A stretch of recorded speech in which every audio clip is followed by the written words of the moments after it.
Survivor Specialist Phil and Alexa are back with our episode 4 recap for Survivor Winners at War. A little bit later this time than normal. I knew it was going to happen, and it sure enough happened. My boss walked in the room at 5 on the dot and said, Phil, I need you to help me with something. I'm like, are you like he was about to say previously on, if he still said that. He doesn't anymore. But that's beside the point, because we're not going to here to talk about that. We're here to talk about the only important thing that happened on tonight's episode, which was, of course, Edge of Extinction. Literally the only important thing that happened on tonight's episode. Pretty much took up 35 of the 42 minutes that we have.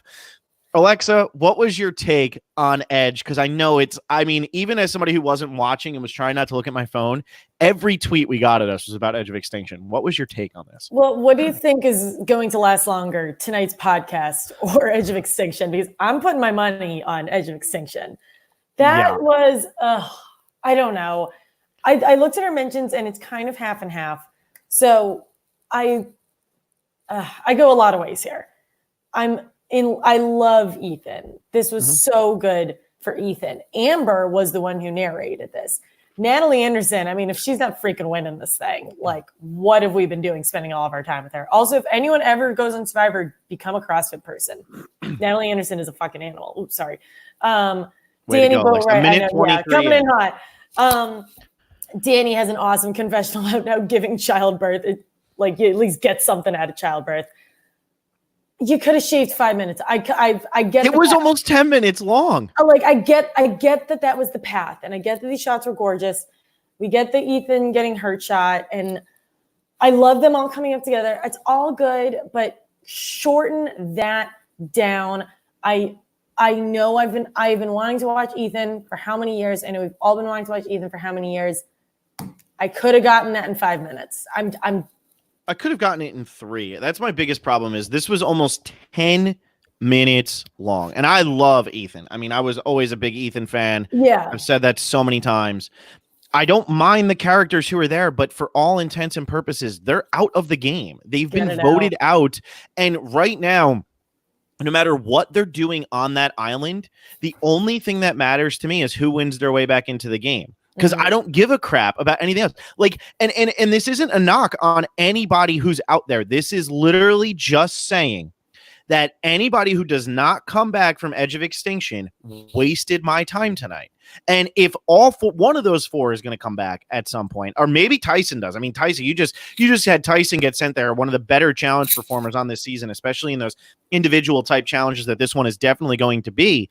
But to sit there and watch that for so long, it just takes up so much time. And all I'm thinking to myself is, they're not even in the game. There's no strategizing, anything like that. And I get this was a big thing and this is a big challenge. And I love that we got Ethan. I'm fine with that. I'm a huge Ethan fan. But we are literally sitting here watching people who were voted out do nothing. Or do something, but something that I don't care about. I'm sorry, I just don't care. If Ethan wasn't there, people would be up in arms about it. Yeah, I agree. And I think I'm glad that it wasn't sending another advantage. Someone made a really good point. I'm glad that it wasn't someone sending another advantage into the game. They all got fire tokens. I assume so. Yeah, they all got fire tokens. Yeah, they all got fire tokens. I didn't need it to be that long. I don't know. I didn't need to see all that much of it. I really didn't. And yes, it resulted in a great moment with Tyson and Amber when he comes in and he's like, where'd y'all get all that firewood? And Amber has a mental breakdown again over there. Yeah. Although a lot of people cried tonight. Huge for people who picked someone to cry. Yeah, no, and didn't need it. Didn't need that much. I'm sorry. I agree. And then I have another big complaint here, and I'm just going to keep going. So if anybody who really likes this, and we have Nita, I'm going to butcher that, but they said, now that Tyson is on Edge, do you want more Edge scenes? No. Say it on three. Put Tony there. I don't need to see it. Put Michelle there. I don't want to see it. I don't want everybody just heard that put right Michelle now. And Wendell there. Michelle and Wendell don't want to see it. I know. I don't want to see Edge of Extinction for this long. And it's fine if it's a minute or two. And now what's going to crack me up about this is I know for certain in the comments when we wake up tomorrow morning, it's going to be like, y'all spent way too much time on Edge of Extinction. Well, so did CBS. Okay. So did EBS. We're not even halfway to how long it took them on Edge of Extinction. So you sit there and buckle up because it ain't over yet. But my biggest complaint of the entire thing is everything that is wrong with Edge of Extinction. And it was Amber and Danny had like this split confessional around Ethan when they all walked up to get his last log. And it's a line about how they bonded so tight going through this. That is why this is wrong. Because now Ethan, Amber, Danny, and Natalie have been through something together. Well, guess what? They didn't deserve to go through this together. They were voted out. And like, it's cool. If there's going to be Edge of Extinction, I would much rather see this type of thing than just, oh, it's in the bottom of the well. Like, they are physically going through it. I mean, Ethan's thing, it was great. And had this happen on the regular island, I would have been like, damn, this is awesome. And while it was still emotional, I was like, I just don't like, there's nothing going on here. And if Ethan doesn't come back into the game at some point, why did I just spend 10 minutes with somebody who's not coming back into the game? Anyway, I just think that the biggest problem is this bond, because it's why Chris Underwood won, and it's what gives these people such an advantage for being voted out. You should not be rewarded for, and obviously they're winners, so I'm going to get in trouble for saying this, but you should not be rewarded for being bad at the game. Like, you should not be rewarded for being voted out. That's just not how it should be. So I'm up in arms. I couldn't believe how long it went on. I was checking my watch. I was like, I almost feel like if I were to watch this episode again, I would just skip the whole thing. And that's not a knock on any of them. Exactly. It's just, why did we get it for so long? It's like I can't believe I'm about to make this comparison. It's like the Exile yacht where Cochran is giving advice to people. Like, I don't care if it was Suri who was giving advice to people. I don't care if it was Richard Hatch. Don't give me that crap. That's dumb. It's just, I agree. Like, I don't know. Why do we need to see it? Why they almost died? A lot of questions. Yeah, I know. Like, holy God, Survivor's trying to kill these people. And again, like, crazy good challenge. And also, are we going to count this as a challenge? Do these people get over an hour in a challenge? No, I'm not doing that. No, because they're not in the game. Yeah, they're not in the game. Like, it's not the same thing. And I always think of it as like an endurance challenge. Like, this was endurance, but we don't actually know how much time elapsed. And since they didn't specifically say how much time elapsed, you can't give it because we're just guesstimating at that point. But yeah, is there an argument to be made that this was actually too hard of a challenge? Possibly, but you know what? They're also not really doing anything out there. So to counteract what we've been complaining about, I would rather watch this than them just sitting there being sad and bored, but cut it in half. I guess slice it in half. I guess for Survivor, it just really worked in their favor because Ethan was the one who got voted out right before this. And had it been somebody smaller, like let's say it had been Denise. Okay, Denise gets voted out. Michelle gets voted out. Sophie gets voted out. It's 3 minutes. Yeah, it's 3 minutes long. It's, we got to do this. And it focuses almost entirely on Natalie Anderson. But like, Natalie's coming back. No, yeah, Natalie's coming back at some point. It feels like, but then again, so could Ethan, and we have Tyson's storyline. Like, they're giving a lot of emotion to this, which is cool because it's hiding who's going to be coming back. And we know that 2 people are going to come back at some point, probably at the merge and probably later on. But it's really doing a good job of hiding that. However, I still don't care. Hide it so well that we don't go to Edge of Extinction. How about that instead? I mean, Amber I think, got the most confessionals out of it. Yeah, she got a lot. She got a lot. And again, I don't think Amber has any chance at getting back in the game. So why did we watch so much of Amber tonight? I don't know. But then we cut to Sarah being awesome. Yeah, I know. And I love this. All of y'all Sarah haters, she's funny. Like, that was great. She loves Tyson and then slits his throat. I know. She was so good. There was a really good secret scene with Sarah and I believe Tyson again, or Sarah and somebody. Like, this is why she won Game Changers. This is why people are so threatened by her, because she's so naturally, like, she's so gregarious and so open with these people. They all love her. And then when she's talking to us, she's like, she can like completely disassociate herself. And it's really, really impressive. Yeah. I was in a dream world that alliance worked. The Sandra, Tony, Sarah, Tyson, and who was the fifth? Who was their fifth there? Sandra, Tony, Sarah, Kim. Tyson, and Kim. That works in a dream world. And I like the other 4, but that would have just been so funny to see. And it did make sense. I mean, Tyson's pitch made sense. And I love that Tyson and Sarah, like, they have this same personality where they're just going at each other. Yeah. And like, it's like, who's your favorite person here? Sarah. Well, mine's Tyson. Well, look at that. Like, so good. It's so good because they're both just such ridiculous people. So I really enjoyed watching this. I'm glad we got a lot more because, like, remember when Tyson went out in Heroes Villains, we got like no personality from him that season. So I'm glad that even though he went out early this season, we got a lot of personality from him because Tyson is the best, like, I believe the best confessional giver on this season. If you look at it from how he's been every season, he's just delivered gold every time. Heroes Villains, they just didn't give him the screen time that was necessary. So what, I mean, let's get right into it. Why don't they had the numbers. Why didn't they do it? Because they're worried about everything on the other side. They know he's close with Boston Rob. They know that he's close with Parvati. Do you think it had anything to do with Sandra putting her foot down?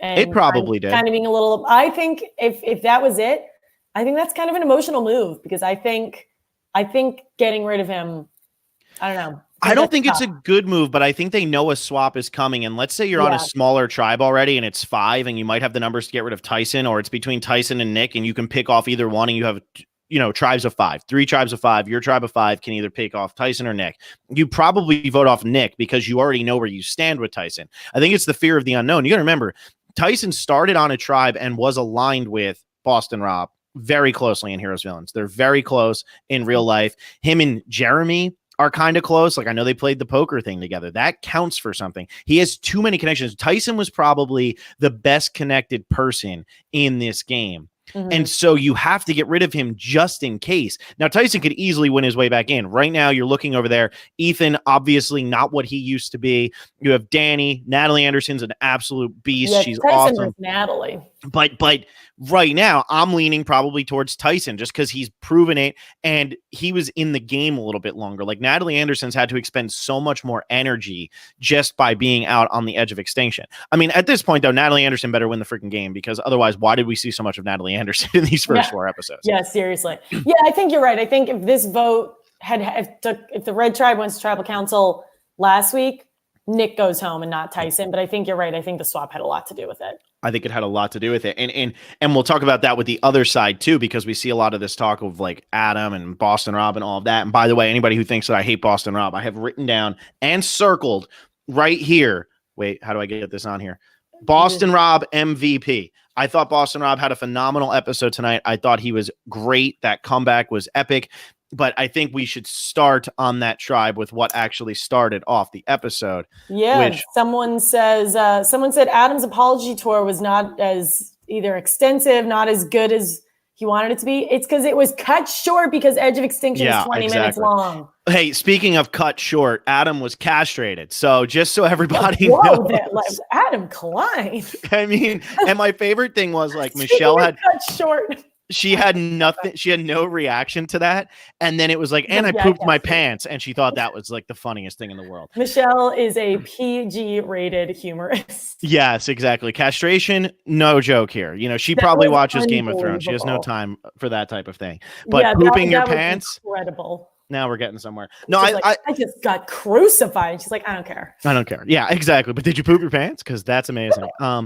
I really actually liked the way this was handled, and had it not gone into so long of Edge of Extinction, I mean, it did go into that brief snippet of Sophie and Yul speaking on the call tribe. Everybody. Yeah, exactly. But this was short, but I thought it's the proper length. I thought like him talking to all of his people, Jeremy saying like if Adam can come together and actually calm down, that's fine. We'll keep Adam around. Like, nobody dislikes Adam, but this all leads into what we see later on in the episode after the 10-minute commercial break, where you have Boston Rob and just owning Adam again. Boston Rob, like I might not always be a fan of his gameplay. I might think it's dated. And we had Lex on here, and Lex even said, like, sometimes it's one note. That's all it is. And I think Tommy said the same thing. It's one note. That's all it is. But what he did tonight was so good because he already knew that the seeds of distrust were sown. And it's a lie that people can buy. I bought it. I mean, if I'm out there, of course I'm gonna buy it. Untrue.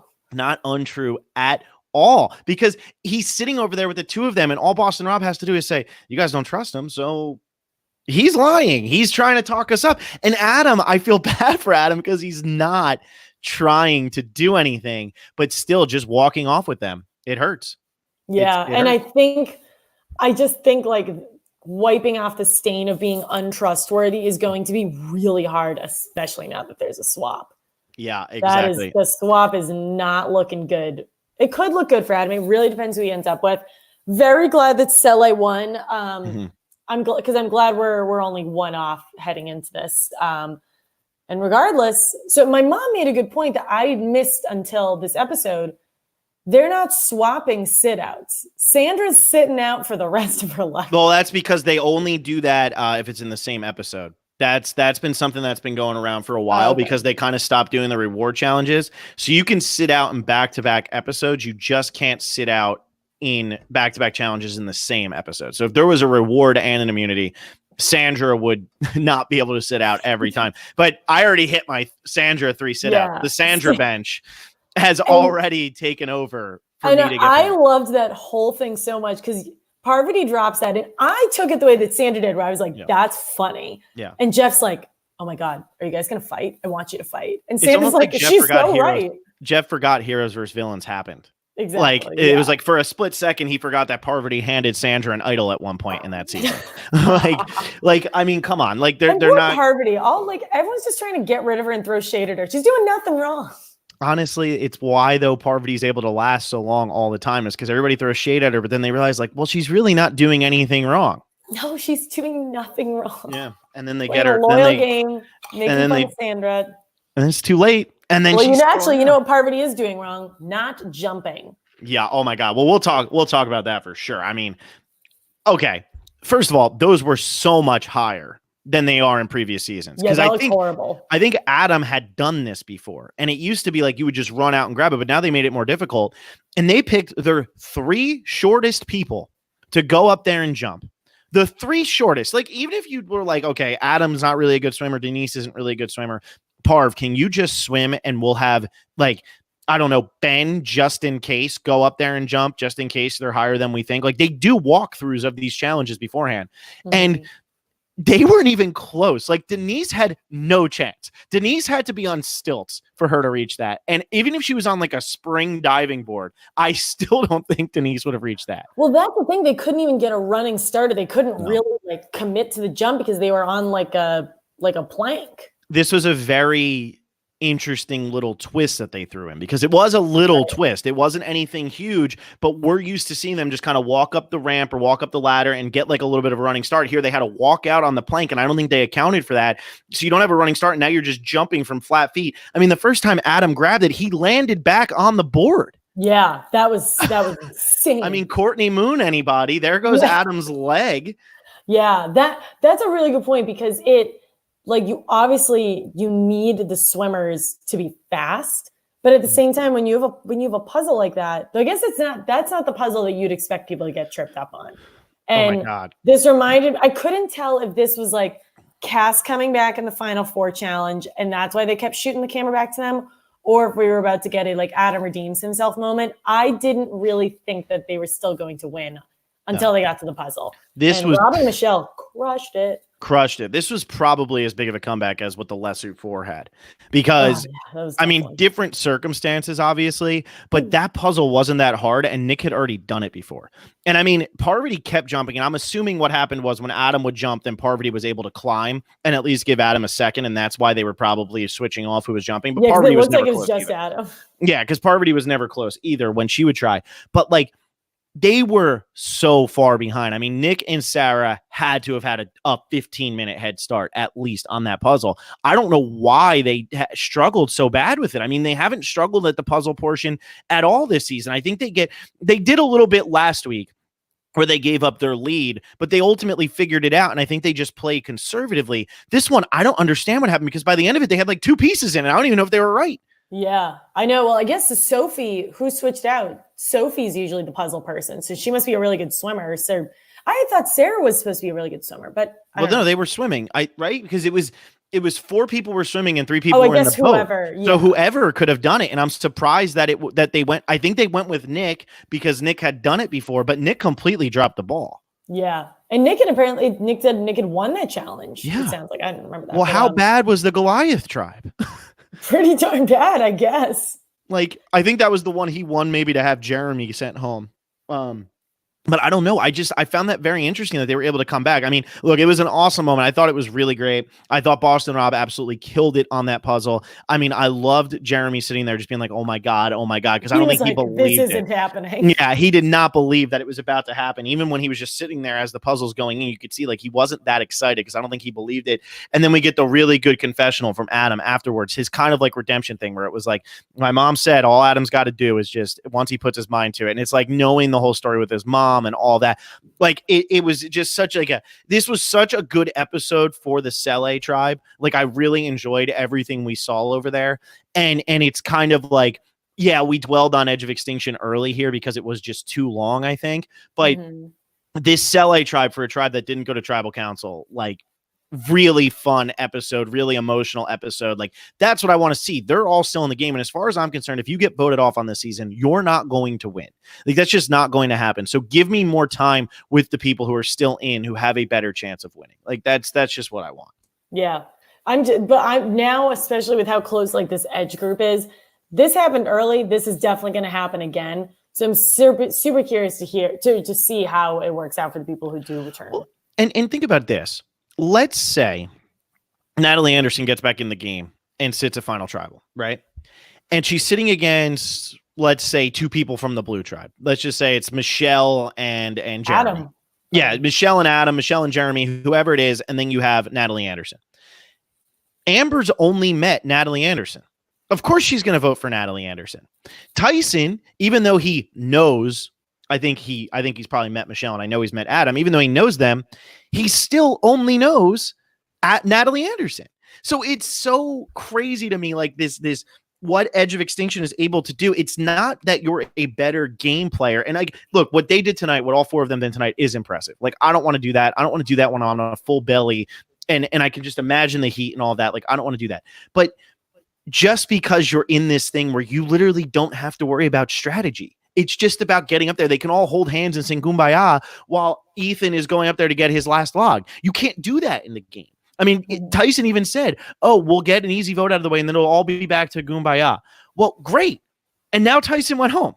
Yeah. So, yeah. I don't know. Well, don't give me so much to complain about, Survivor. That's all I'm going to say. I was actually super concerned that Yul was going home because Yul had the kiss of death confessional that was like, I've got options. We're all good. But he is fine. He did have his mouth blurred. So for the 0% of you who put Yul getting his mouth blurred in our prop bet, congratulations. He did it. I was very excited that he called Tony an a-hole. I thought that was amazing. So fun. And I even like Tony's reaction. Tony was so hurt. I know. He was like, oh, well, He's so sweet. You would really think that, though. I mean, Yul's right. You get a different perspective. I did not like Tony and Cagayan. No, I love him. But Tony was amazing. Cute. Like, he's so sweet. Yeah. But and even Tyson, he was like, is it this easy? Is it this easy? Mm-hmm.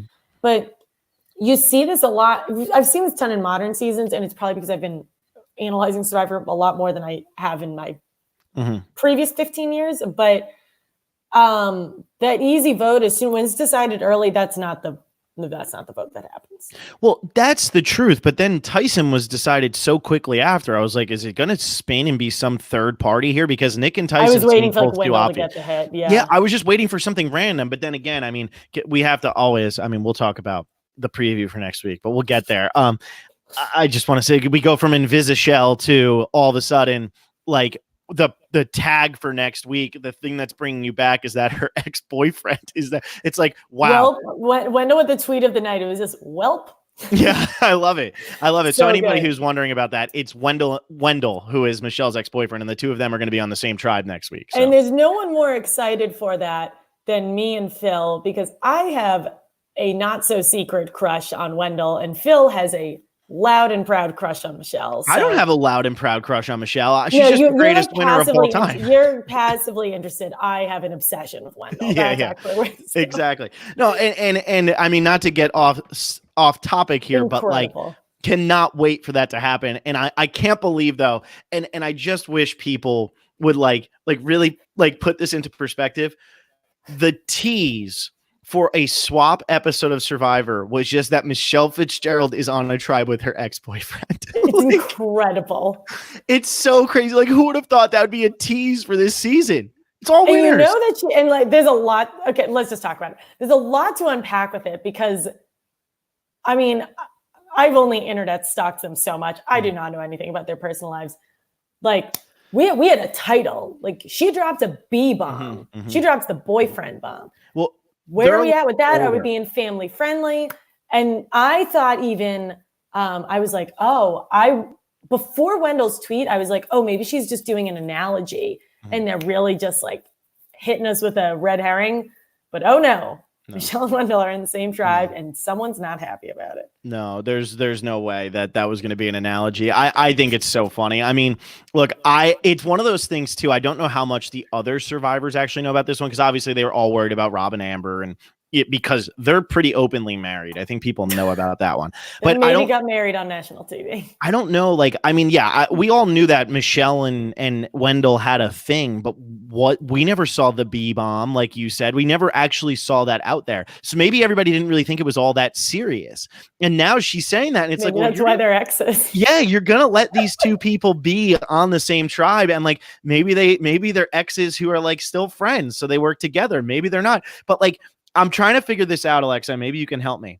Is Wendell the MVP for being Michelle's ex or the LVP for being Michelle's ex? Well, it depends how they broke up. Yeah. I'm just I'm so incredibly excited for this. Like, did it end poorly? I can't imagine it did. They both are like wonderful people. But, oh man, talk about a dive into your personal life on national television. Right away. And when she said that, she's like, that's the clip. This is going to go super viral. She probably thought that was going to be the only confessional she got all season, but damn, she was going to get it. Also, I know nobody wants to hear me say it, and I don't really give a shit because like you're all tuned in. So if you're listening, I don't know what he's about to say. It's your mistake, not mine.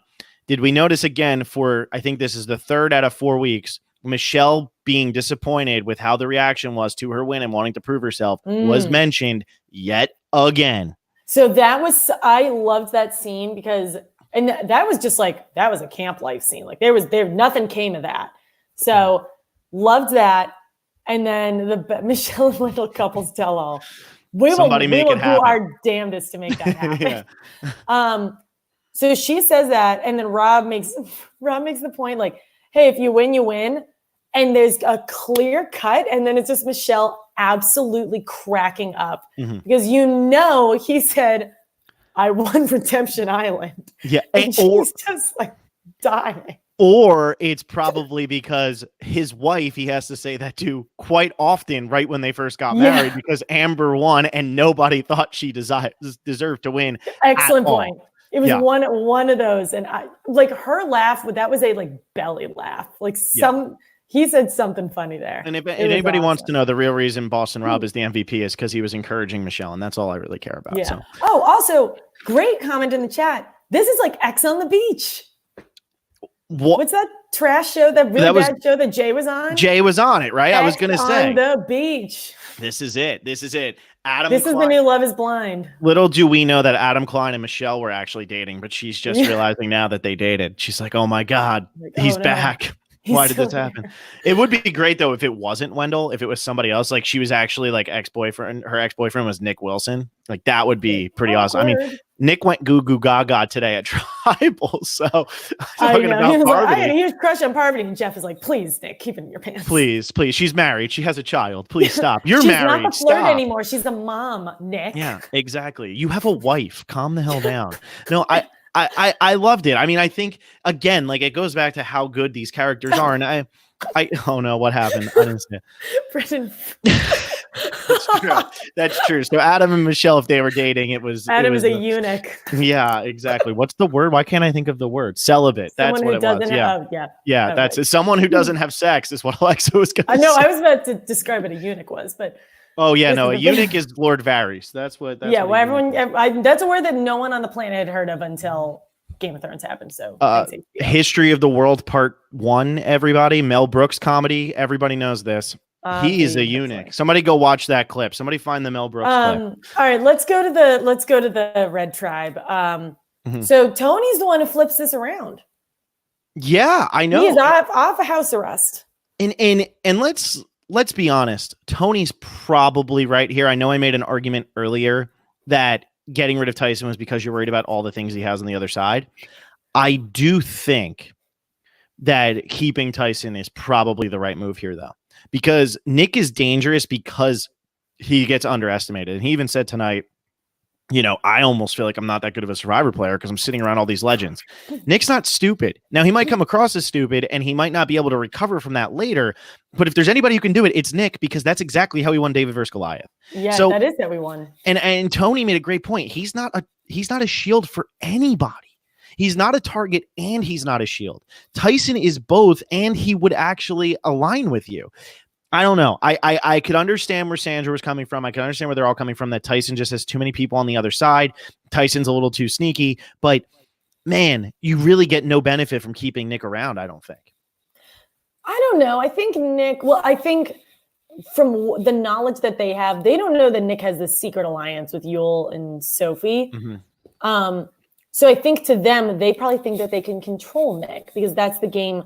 That's what Nick is playing up. That's his persona. You can't control Tyson. And Tyson even said, he's like, I need to be the one in control for this situation because no one else is doing anything. And I think they probably know there's a swap coming. They know that Tyson and Boston Rob are tight. And I think Boston Rob is still going to be public enemy number one. Yeah, and now you have Boston Rob making a swap on Survivor. Now, really, with probably the way it's going to roll, and because I thought what I thought Michelle's confessional was going to be was, how did I end up on a tribe alone, or how did I end up on an island alone? Like, kind of get the Julia Sokolowski, But instead, she does say she's with her ex. So I think what's going to end up happening is we're going to 3 tribes, and if we go to 3 tribes, Boston Rob now has a 2 out of 3 chance of not losing, of not going to tribal.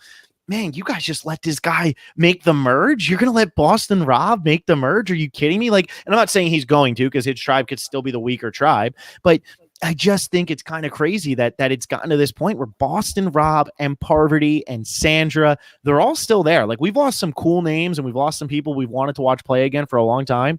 But just those 3 people that I just said, probably the 3 biggest threats coming into the game, are still in the game. That's pretty unbelievable. It's incredible.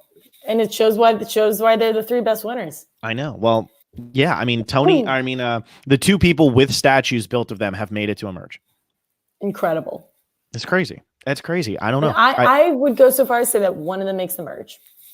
Yeah, I agree. Yeah. Did I say merge instead of swap? I meant to say swap. I mean, oh no, you said swap, but I'm just going even further. Yeah. But like, what's so bananas about both of them, about both Rob and Sandra, is everyone knows what Rob's doing, and it's still happening. Sandra said at Tribal Council, where nobody gives anything, and she was like, "Yeah, that's my move. If it's not me, like, everyone knows it. Like, I'm down with whoever as long as it ain't me." And she's still saying it. Everyone's just like, "Yeah, we don't need to write down Sandra's name." Like, what? Yeah, I know. And how many times did she actually say anybody but me tonight? I think she said it 3 or 4 times. And Jeff said it, like Tyson said it. Yep. And next week she's incredibly safe because that's her last day to play the idol. Yep, she's incredibly safe at the next time she goes to tribal. I don't know, man. I think Sandra's around for a little bit. I mean, she just missed the merge on her last season. I think maybe this season she actually makes the merge. That would be pretty cool. And then she's on the jury, and that'd be awesome. I mean, everybody's gonna be on the jury, so that doesn't even matter. But yeah. That's just another point that we'll get to at some other time. One thing I really wanted to mention too was I love Sophie's move of not putting her hair up in any way. And I know Kim's not putting her hair up either, but I just think it's kind of like Sophie's got some really cool jungle hair going on. And I think it's interesting how, like, most of the women, they put their hair up in some way, or like, they have the braids. Sarah had the braids. Other people have it in like ponytails or just stuff. And Sophie's just like, nah, it's here. And it's just like, it's kind of like it's a nest and it's here. It's starting to expand a little bit because it's not that long. So it's kind of starting to grow out. I'm just a big fan of it. Like, the more and more she kind of looks like, I don't know if anybody's ever seen the movie The Descent. It's like this horror movie, but there's the main character in that looks exactly like Sophie, or like for part of it. And the more that movie went on, she starts looking crazier and crazier. And that's what's happening to Sophie. Like, she's just starting to get that like, I'm going to kill all of you look. So I don't know. I'm a big fan of it. I just wanted to bring that up. Good job, Sophie. And also, like, so Sophie had this confession. She's like, "Oh yeah, we went on a field trip where they took us to a jail." I know. What the hell? I know. I thought that was so funny. And honestly, I think we went on a similar field trip, but we never actually saw anybody who was in jail. They were just like, this is a cell. And I was like, I don't want to be in that. Yeah. I mean, I think it was like, maybe it's like, I don't know where Sophie's from, but maybe it's like a really small town thing where it's just like, oh, you don't want to go to jail, do you? Like, look at these people. Yeah, look at these people. But I thought that was a great comparison because she's looking over there and she's like, I don't want to be them. They're just sitting over there. Like, that's terrible. And imagine too, like, you don't lose. So you're trying to figure out who's over there. I can't really tell who's over there. Yeah, I know. Cool. I bet it's too far where you can't say. It's like that scene in The Hangover where he's like, you don't want to go, you don't want to be one of these kids. Yeah. Like, it's Loserville. Yeah, exactly. Who's going to be the one who gets zapped? I mean, yeah, I don't know. Extinction is Loserville. It's Loserville. I mean, but that's crazy that He's from Willsboro, New York. That sounds okay. Like so that's probably a small town where they would take their kids to a jail. Yeah. Make sure you don't go there. Oh, it's like North New York. Yeah. Yeah. So there you go. That explains that. But I just like, I don't think Cele has as good of a view of all of that as DeCal does. So I think for DeCal, it's like, man, who went? And they haven't been since Amber went home. So there's two people over there. They knew Danny was gone, obviously. But I feel like before they knew Ethan was gone, it was who's over there? We should try to figure this out. Like, and I feel like that's probably a fun game to play. Like, try to determine the outline of the person's body and say that's who it is. Like, I bet like a man versus woman, it's probably distinguishable. Like Danny's wicked tall. Yeah. Like, yeah, I don't know. But Ethan's kind of, and this isn't to say Ethan has a feminine body by any means. Like, but Ethan and Danny are both lean and skinny. They're both very skinny and probably around the same height. Like if it's Ben over there, you can tell because he's got that cowboy hat. And like, you're gonna be able to see the cowboy hat no matter how far away you are. And if it's Adam, maybe you can be like, oh, that's kind of like a short guy. That kind of looks like a guy, right? But Ethan, I feel like would be a tough one to figure out. They're probably all hard to figure out. What are we talking about? I bet it's really far away. Yeah. What are we talking about? But there was something else I wanted to say, and I completely lost it. It completely went out of my head. And now I'm mad. And now I'm mad. So I'll just talk about Michelle going to win. You know, that's it. Michelle's going to win. A nod of her ex-boyfriend has something to say about it. I know. Oh my God. I hope that is. I got to rewatch that. That was unreal. So funny. I really hope that that's it. So somebody just said, Logan Reed's off topic. What is the game Rob is playing? It is like a bar game. That's all it is. It's this bar game where you kind of you throw a disc and it's all about touch and you just try to get it on a hook. But you have to bank it off to get it to land on the hook. It's insanely hard. Like, there is nothing easy about it. Yeah. It's sorry. I'm just looking at Wendell's tweet and someone replied with Michelle's bro. I know. Yeah. Right. Yeah. That game is super tough. And that was another thing. When did Rob connect? When Michelle was talking about winning. He's done that. Yeah, I know. And also, like, I can't get over how much Michelle is talking about winning and how much she wants to prove herself, which is awesome. But also, look at how Boston Rob, a lot of times people are just coming up to him while he's playing that stupid freaking game. It's amazing. It's amazing. He's doing something right because they keep coming up to him. It's when he goes on the offensive that he has to leave his little perch. But normally it seems like that's what he's doing. And maybe that's what he does like all day, like at home. Amber just hates that. Like, he just stands there and just keeps throwing that for hours on end. That would drive me crazy. That's like the ultimate kids game, like just flinging it. Hey, I mean, it's probably a good distraction. Oh, absolutely. Absolutely. Well, the other thing I wanted to talk about was Tyson had a phenomenal line as he left. Phenomenal. And he said, here you go, Nick, or something along these lines. Like, here you go, Nick. I'll give you a fire token from your survivor hero. What do you think about him giving it to Nick? And do you think that this is going to propel Nick to like start doing better in the game, or you think it's not really going to make a difference? I think this is going to really propel Nick. I thought he was going to give it to Boston Rob, honestly. Mm-hmm. So, yeah. Oh, wait a minute. I have a question. He can give it to anybody. Okay. You read my mind. I did. Because you were going to say, is it only your tribe? No, because Amber gave it to Rob. I was like, can you give it to someone who's on the edge of extinction? No, you can't do that. That's what I thought. Okay. Yep. Yeah. Oh, that's going to result in a hot mess in the second half of the merge, but I'll deal with that later. Well, especially now. So how do we feel too? Okay, so there's a lot of things I want to talk about here. I do agree. I think Nick's game is going to propel forward. How do we feel about the fact that the Edge of Extinction people just got tokens without having to get them from anybody? Because granted, that's only going to work for them if they actually get back into the game. But how do we feel about this as a thing that happens? Because I'm assuming you have to sell them to get advantages in the challenge and all of that stuff. But how do we feel about this? I just can't really tell. Are people going to hoard these, or are people going to spend them? And also, I think now that there are more fire tokens than people left, correct me if I'm wrong. No, there's 24. Yeah, there's 24 tokens. But then like Jeremy and Sarah, where did they fire? Oh, they went to Natalie. Oh my God. Yeah. So there's 24 fire tokens total in the game, and 7 of them are on Edge of Extinction. So 17 are left in the game, and there's 16 people. I'm just watching. The final 6. They all have 7 fire tokens now. Going to buy advantages.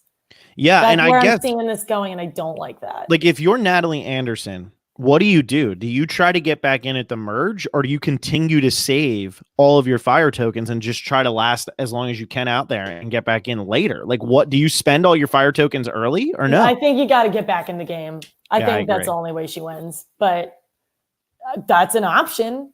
Yeah, I'm not loving that. I don't love that. And I'm assuming, I guess that those tokens that like Ethan, Danny, all of them have, they're never going to get to anybody who's actually in the game. And the only way that they're going to get back into the game is if they actually get back into the game. Otherwise, I think that they're just kind of like a wasted currency. So I guess I'm okay with that they got it, but I do have a little bit of a problem that now there's 4 extra fire tokens, and I don't really know what's going to happen with them. I mean, I guess it depends. Like, now that there's just more people, like Natalie Anderson's not going to win every single advantage. Yeah, I think Tyson's going to actually start to impact that. Yeah, so I don't know, but I'm not crazy about it. Yeah, I mean, hopefully next week with a swap, we don't get nearly as much at Edge of Extinction. Look, I get it. Tonight was the Ethan thing. I love Ethan, huge Ethan fan. It was still too much. Like, it's just too much. And I've said that so many times, but hopefully next week we just don't get really any of it, because we're going to have 3 tribes probably. We got to bounce around between all of them. I want more from Denise. Like, I want more from Yule and Sophie and everybody who's still in the game. I want more from Nick and Wendell. Give me whoever's actually in the game. I don't need anything else. Because really, like, okay, last time the person who won the game was from Edge of Extinction. So we were all wrong. It was like we were supposed to be watching that.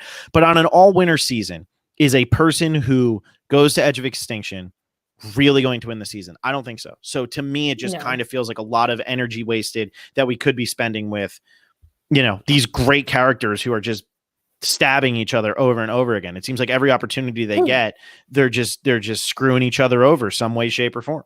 Yeah, I'm thinking we get 3 minutes because it's Tyson who's coming in, and then they have to deal with the new swap dynamics, so it won't be nearly as long.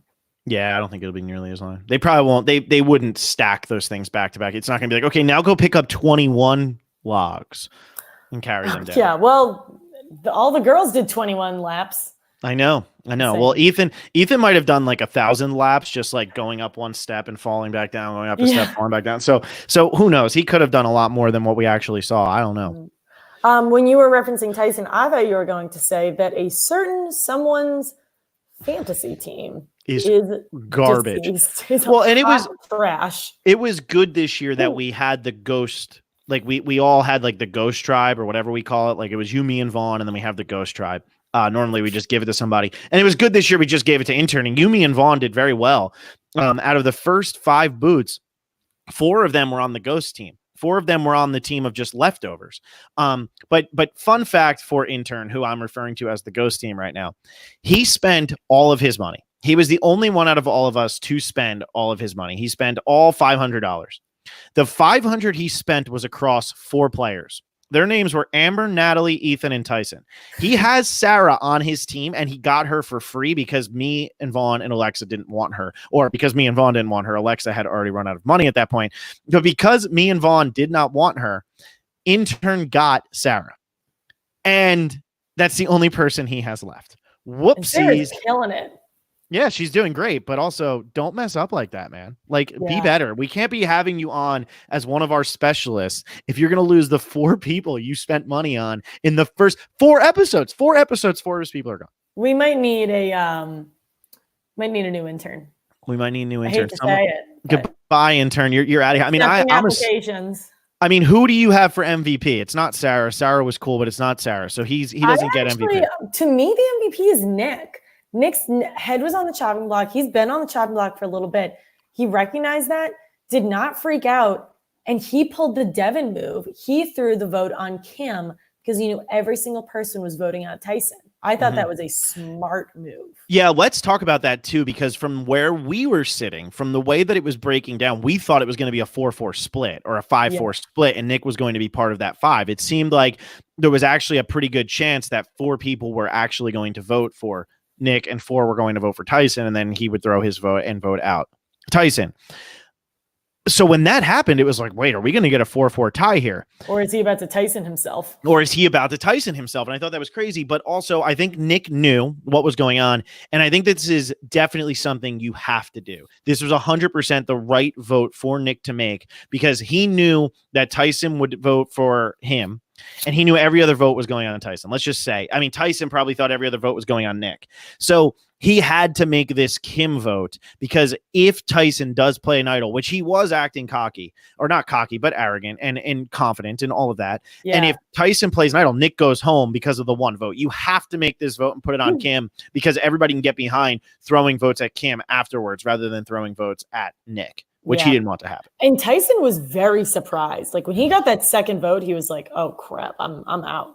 Yeah, because I think he really did a lot of his work right at the beginning and then wasn't too concerned and was trying to play it confident. So I don't know. I think Tyson was surprised. I don't think he was as shocked as maybe he played it up. I just think that he still knows that there's a chance to get back in the game, and he wants to be like, damn, I thought I was loyal. I thought we were all loyal. Like, I think that's what he's kind of trying to do. Yeah, I think so. Yeah. So, but I mean, Nick's a good option there. I think Boston Rob is a great option. Both of them are on my tribe. I'm just saying. Not a lot of like Adam. You could make a argument for Adam. There's a lot of good tonight. And I had them all. I have Adam, I have Nick, I have Boston Rob. Give whoever you want those votes. Somebody here, Jordan Alford, is saying Wendell MVP. I mean, he could be, but I don't think he is. Like he had a big role in tonight's vote, but it wasn't really like his move so much. Like it seems like it was his move, but it wasn't really his move. So yeah, I don't know. I think it's got to be somebody from my team. Wendell's over on Vaughn's team. Let's keep him there. I don't know. I'm just sitting here with my lead on all y'all. Hey, at least I have a team. Unfortunately, Alexa, for you and me, we're not going to be able to get the win their way back in points. That's going to go all to intern. It's so BS. That is a very good point. Yes, and that's a lot of points. It's not fair that we can't get that, but intern can get so many of them because he's got right now he has a 4 and 5 shot. That's pretty damn good. If who is it? If it were to be Danny who won her way back in, that would just be absolutely hilarious. It's got to be Danny. I know. I hope Sarah is the next one to go, although I really don't hope that. And then they just do the challenge right then and there, and Danny wins right back in. And Jeff's like, actually, if you were voted out this early, you have to leave. You don't get to be on the jury. And then intern's entire team just goes home on the boat, and that's it. Final 15, or everybody intern didn't pick. Exactly. Do you know who said the episode title tonight? What was the episode title tonight? It was something funny, but no, I don't remember. I don't remember it. Survivor. Episode 4. Somebody's going to end up saying it in the chat before we think of anything. Yeah, somebody said Sandra said it. I wouldn't be shocked. I wouldn't be surprised at all. Yeah. I'll give it Sandra. Sandra said it. Okay. So Sandra's got it. Sandra sat out 3 times. It's a big one for me. Anything else hit tonight? I know mouths were blurred. That's for sure. Yule has a mouth blur. Everyone cried. Natalie has 4 fire tokens. So if you had Natalie getting 5 fire tokens, that's probably going to happen next week. Yep. No, I think we're good for right now. That's about it. I think we're good for right now too. All right. Well, next week's a swap. 3 tribes to 5.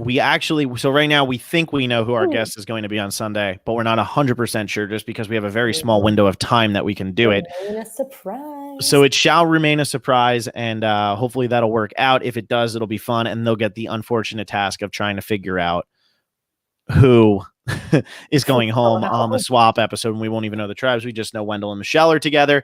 So maybe we just put Wendell at the bottom because obviously the queen slays, and that's what happens, and the queen stays queen, and the queen is Michelle, and everybody get mad at that because I love reading your comments about to call anybody the queen other than Sandra, and I'm just like, oh, you want me to keep calling Michelle the queen? Oh, I will. I think I will. Natalie closing the gap on Jeff Bezos. Great. I love it. I love it. Yeah, Natalie's such a finance bro. I'm loving it. She was a billionaire with 3 tokens. So what is she now with 4? I mean, this is going to be unreal. She's going to be the world's first trillionaire. I'm so happy for her. Good for her. She can split it with her 20. Her 20, exactly. All All right. So yeah, we'll be back likely on Sunday with TBD guests. We're just working out our timing, but we're super excited to talk to him/her. You will find out hopefully soon. In the meantime, make sure to become a patron. This is bracket month. So we're going to do a bracket. We have a couple ideas for what we'll do for our retrospective bracket. We have Q&A podcast. We have a great Facebook group that you can all be a part of. So make sure to become a patron. Follow us on Facebook, Twitter, Instagram, YouTube, whole shebang. And we'll be back this weekend. Have a great weekend, everybody. Wash your hands. Yeah, wash your hands.